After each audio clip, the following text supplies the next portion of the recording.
Hi guys, welcome to my channel. This is Sindhu. Thank you so much for clicking on this video. So I make a lot of videos about beauty, motherhood and PCOS. So one of the most asked questions in my comments is how you remove your body hair, excess body hair that we get because of PCOS, and also where all do you get body hair. I really think that is very personal and I definitely do not want to answer that. But yes, I will tell you guys how I remove my body hair. And for us girls with PCOS, the most important problem of our life is hair removal, right? It takes up most of our time, our mental peace, and also a lot of money because we go out and get our hair removed. So, thinking about all that, I'm making this video so that it can benefit you in some way or the other. The first thing that I want to discuss is when we think about hair removal, the first thing that comes into our mind is waxing. That's because it's been put in our head by our moms, our sisters, or basically that waxing is the only way to remove hair. So when you were in your 10th or 12th, whenever you were taken to the parlor the first time to get your hair removed, it was waxing, it was not shaving.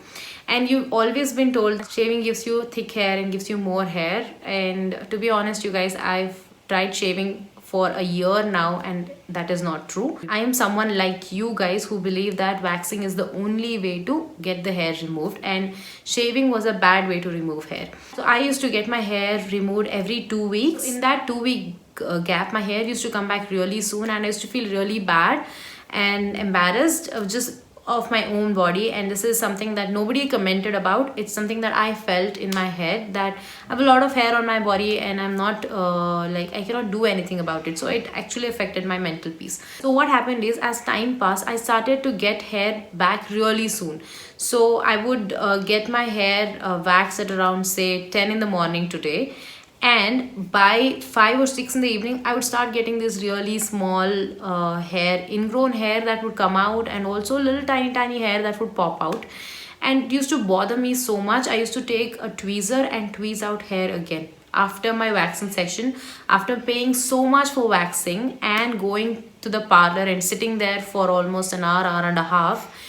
I had to come back home and again tweeze all the ingrown hair and tweeze the hair wherever the hair is popped out again.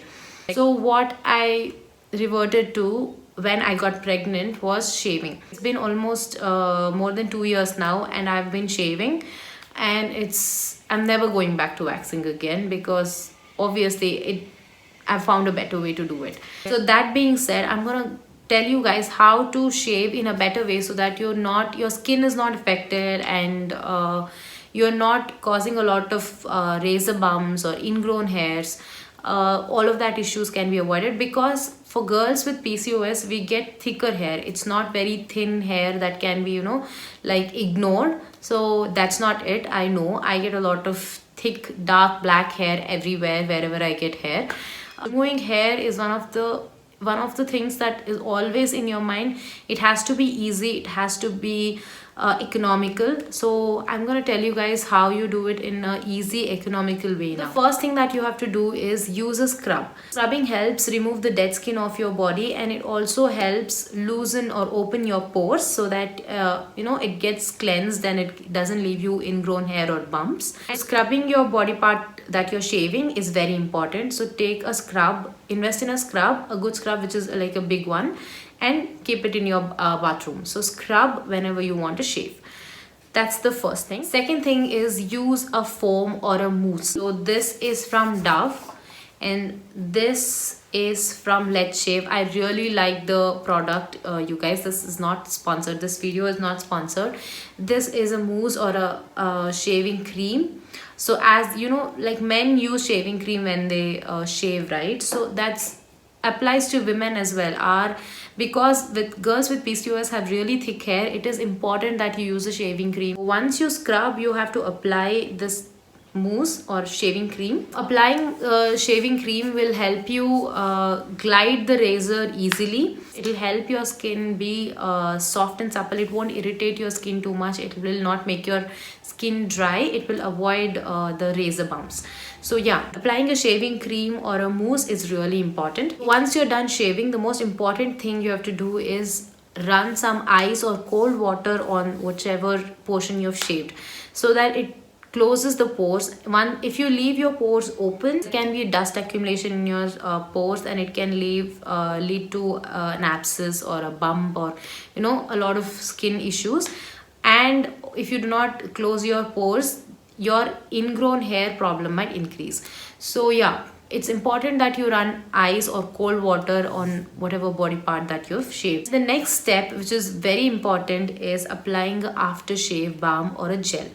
This is what again men do and we women do not, and it's important that you guys do. This is again from Let's Shave, and it's very nice. It has a very good smell. So this avoids this replenishes and soothes the skin, and it avoids and prevents ingrown and razor bumps. So it's important that you guys apply an aftershave balm or a gel, so that it doesn't it helps your skin feel moisturized, and it soothes your skin again. So with all that done, now you can apply a sunscreen or a moisturizer like the way you do usually. All of these products will last almost 4 to 6 months, depending on the number of times you shave and the area covered. So yeah, so it's like an investment that you make every 4 or 5 months, and it's a very good routine according to me. I used to always think that waxing was the only way, and getting your leg and hair waxed is different, and getting your other body parts like your tummy or your butt, it's different. It's embarrassing and it's more painful. I would like to inform you guys that this is a very safe way and a very good way to remove your body hair if you have PCOS. That's all from my side, you guys. This is how I remove my body hair, and hope this video helps all you girls with PCOS who've been requesting this video for so long. And thank you so much for watching. Please do not forget to like this video, and please subscribe to my channel and share this video with girls who need it. And thank you so much for watching again. I'll see you in my next one. Until then, take care, you guys. Bye.